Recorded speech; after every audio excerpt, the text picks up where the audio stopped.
To anyone using their profile picture as the Israeli flag, the Star of David, and avoiding any and all criticism of Israel and deflecting and obfuscating to place blame specifically on Palestinians and Hamas for the actions of Israel. Whether you're Jewish, Israeli, or neither of those things, I wonder, is it just virtue signaling? Because everyone virtue signals. But what kind of a virtue signal is that? Let's open our minds for a second and just think for a moment. Why does Hamas hate Jews? Why would Palestinians say that they dislike the Jews? Why would anyone just hate Israel? Does it merely have to do with the fact that they're Jewish? Does this evil hatred of people based on ethnic traits that they can't help with, that they were born with, does this kind of evil belief sprout from nowhere? Is there this invisible source from whence these violent philosophies, bigoted ideologies are born? If we think for a second and open our minds to the possibility that everything we think we believe, everything we were taught to know, might be wrong, or at least have half-truths sprinkled in. Certainly, anti-Semitism, hatred of people because they're Jews, hatred of people because they're Arabs, are both psychologically sick ideas. But when we think about it, does anything happen in a vacuum? Does this hate that Palestinians seem to hold against Israel because they're Jews? It just comes from nowhere. They happen to be evil people who happen to be voting for evil people, who happen to have evil people in control of their government. Now, there is a difference, let's acknowledge, between the Palestinian Authority and the Hamas. And Hamas is not ISIS. Let's be clear about that. ISIS had worldwide goals, domination. Hamas is a very localized, territorial group. Could it be the fact that since the 1940s, Israel has been committing apartheid against Palestinians? When you ask yourself, when someone moves into your home, your house, a stranger walks through your front door and says, "This is my home now," how would you react? How would you respond? Wouldn't you be defensive? Wouldn't you be territorial? Hamas has hand gliders. Hamas has cars. Hamas has improvised explosives.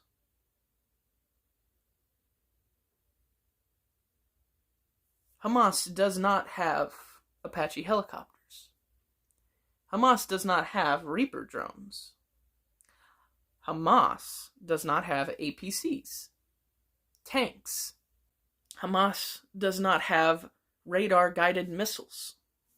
Hamas does not have anti-missile defenses. Hamas does not have the funding of the United States authority. And we think for a moment about why would Hamas hate Jews? Still, this question remains unanswered.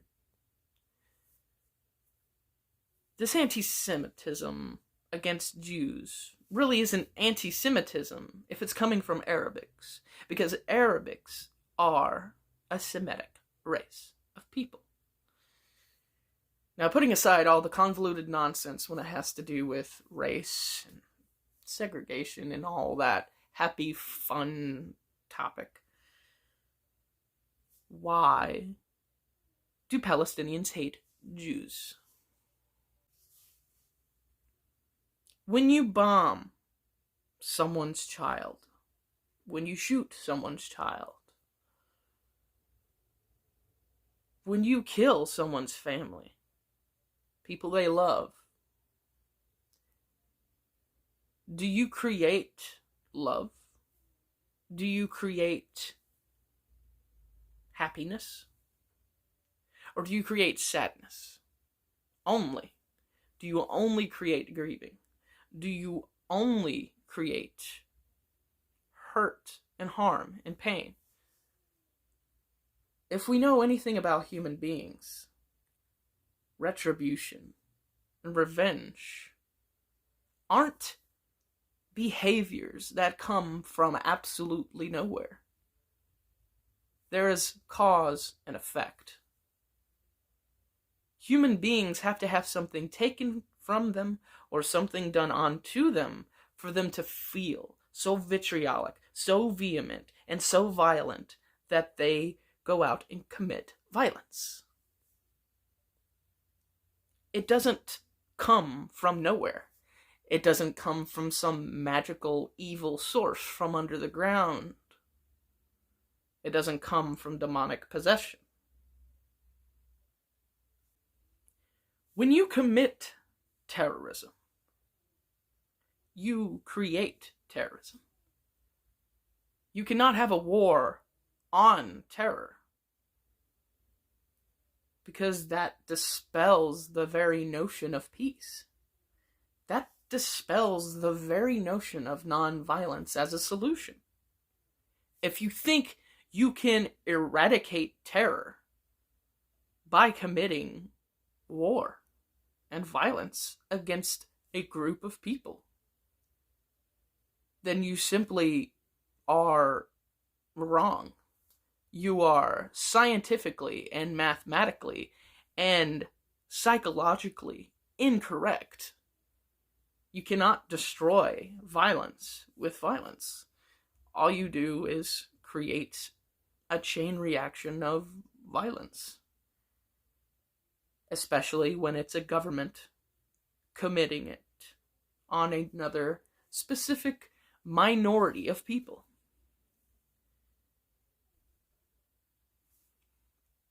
When people feel terrorized for so long against an entity they view as foreign to them, they're going to use politically incorrect language to describe these people. And especially if you're attacking a group of people and discriminating against, and let's be honest, caging a group of people in a walled ghetto, and you destroy the possibility of a well-funded educational system. You destroy the possibility of an actually good system of indoctrination that can teach kids to love each other and to love people who are different from them.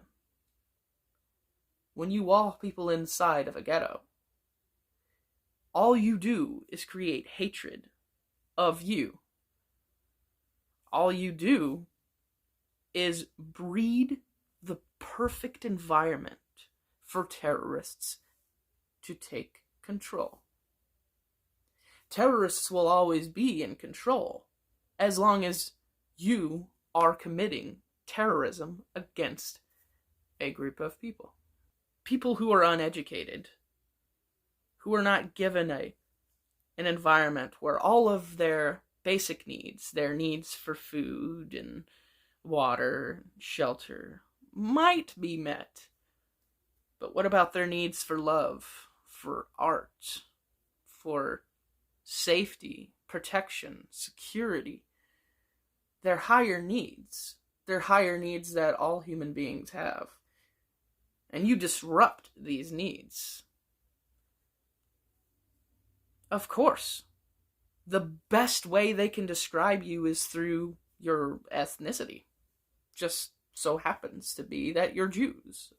If you are Jews committing a particular type of apartheid. If it's Israel committing apartheid against Palestinians, you're creating an environment where children will not be properly educated. So the best way they can refer to you is as by your ethnicity. Jews. We hate the Jews. And we hate the US. And why would they hate the US? Well, they hate us for our freedom. Do they hate us because our promiscuity only? When you ghettoize people, you also create an environment where religious fundamentalism takes root. Religious extremism becomes prevalent. And as history has shown us, time and time and time and time again, religion really does seem to be a source of justification for violence. Until the religious notion that God chose a specific race of people, that God gifted a specific land to a specific set of chosen people, that God grants you the right and the authority to kick people off of their land that they already live in, to provide you with the notion that it's a land without people, therefore a land that you can conquer, and anyone else who's there just happens to be not the right person to be there. Not the person I want. A person who may be more brown, tan of skin than me. Different culture than me that I view as inferior. A language that I choose to dislike. Eccentricities that I can't really come to terms with. Until the notion that God allows you to do these things, allows you to kill men, women, children, and animal that you view as beneath human beings, that you choose to dehumanize other human beings to the level of an animal that you view as inferior than you as a human being. Our animal instincts aren't what define us, but our capacity for love and art and culture. Or our capacity for war, violence, and collaboration to commit atrocities exists perfectly well. So, until this notion of God granting you authority, God granting you privilege, God granting you terror, amongst others. God granting you superiority, supremacy. We will never not have terror. God is the greatest source of terror that has existed in the history of mankind for millennia. It's always God seems to be taking his place alongside genocides and atrocities and terrorism, be it on the side of Jews, be it on the side of Muslims, or be it on the side of Christians. God is always watching from the sidelines. But is God stopping the game? God isn't halting the game. God's just a spectator. Can you really call him a god if all he does is spectate? Can you really call it something to worship if he does not halt the violence? If he doesn't step in? Some people use God and Jesus and the return of the Messiah as a justification for this genocide. A genocide must continue so that end times can come and that Jesus can return. God will step in once we have wiped out a race of people. So commit genocide because I want my God to come home. Could it be that God, the notion of God, this trinity of religions, this axis of evil, of Judaism, of Islam, of Christianity, all take their roots in genocide, terrorism? That are all of these ideologies, Christianity, Judaism, and Islam, are all stained with blood. All of them. Every single one of them. Stained with the blood of children. Stained with the blood of innocents. Because God told someone who had an army of metal, an army of swords and shields and bows and arrows and slings and spears and catapults and fire. Someone told them that they deserve to commit terrorism. Someone told them that they are rightful, righteous, just, justified in their extremism, justified in their blood and brutality and torture and murder of people who don't believe like I believe.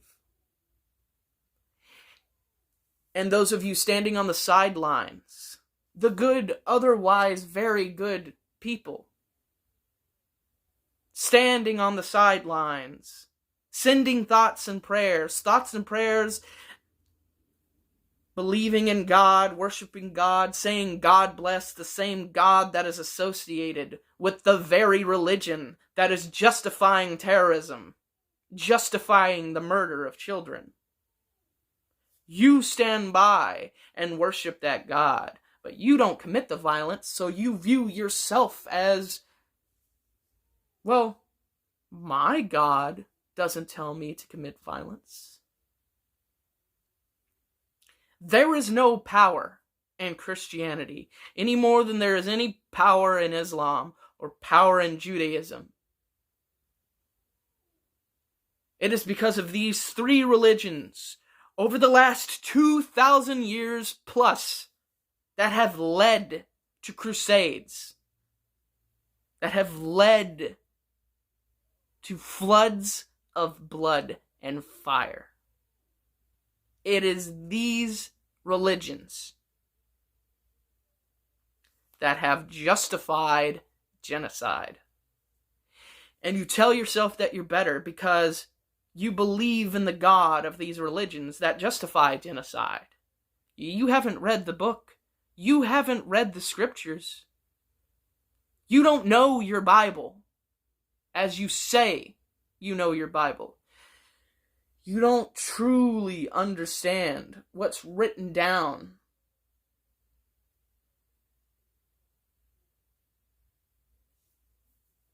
You cherry pick bits and pieces that you like while ignoring the rest.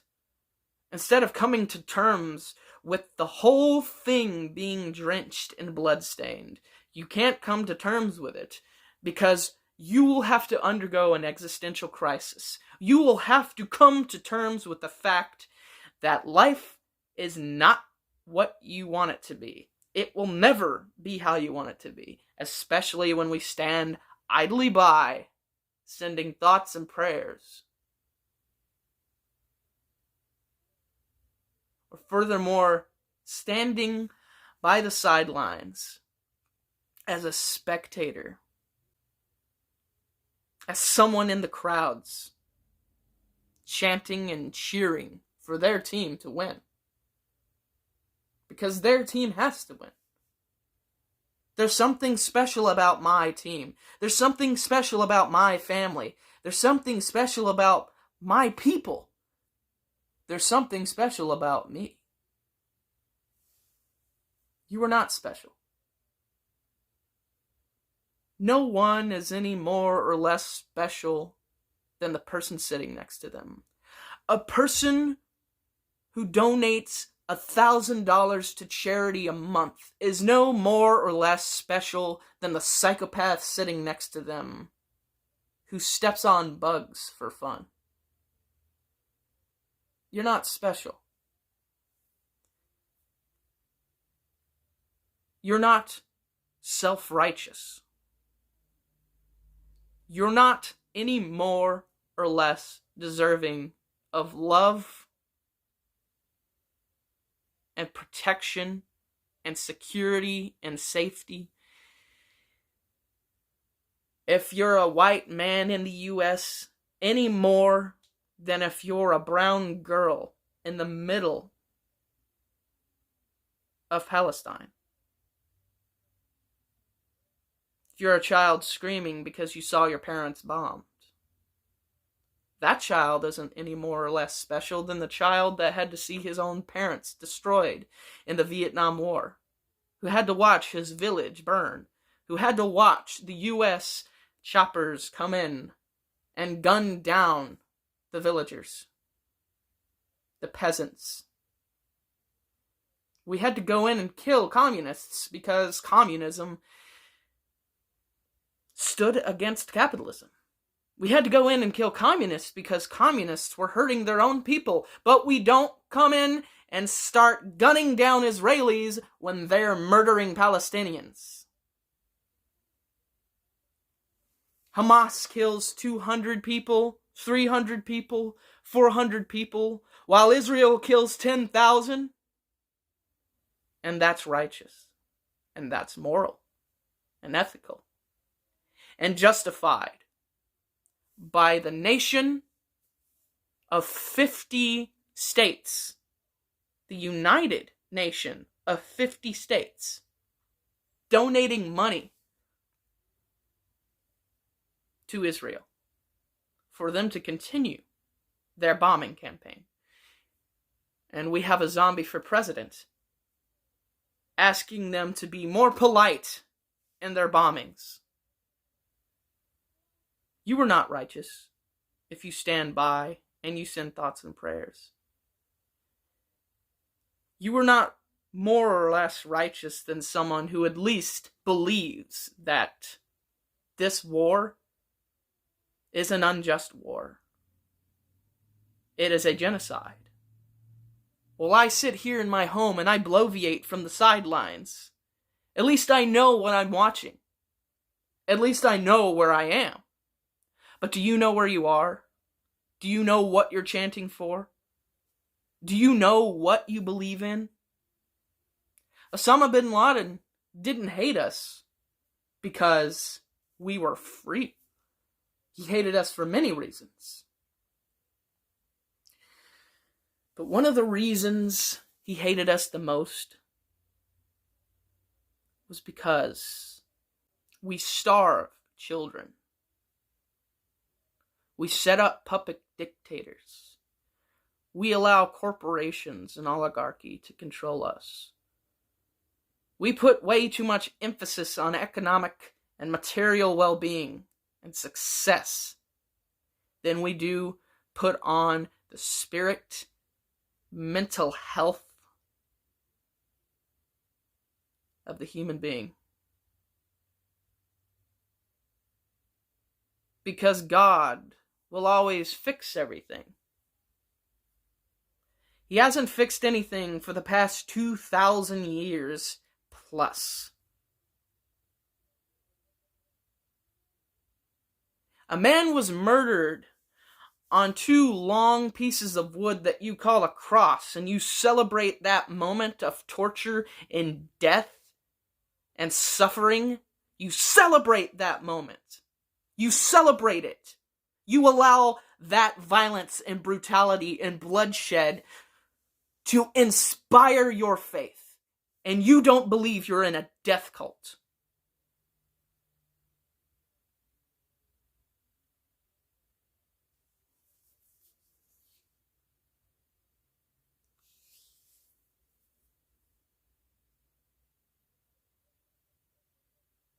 Changes are coming.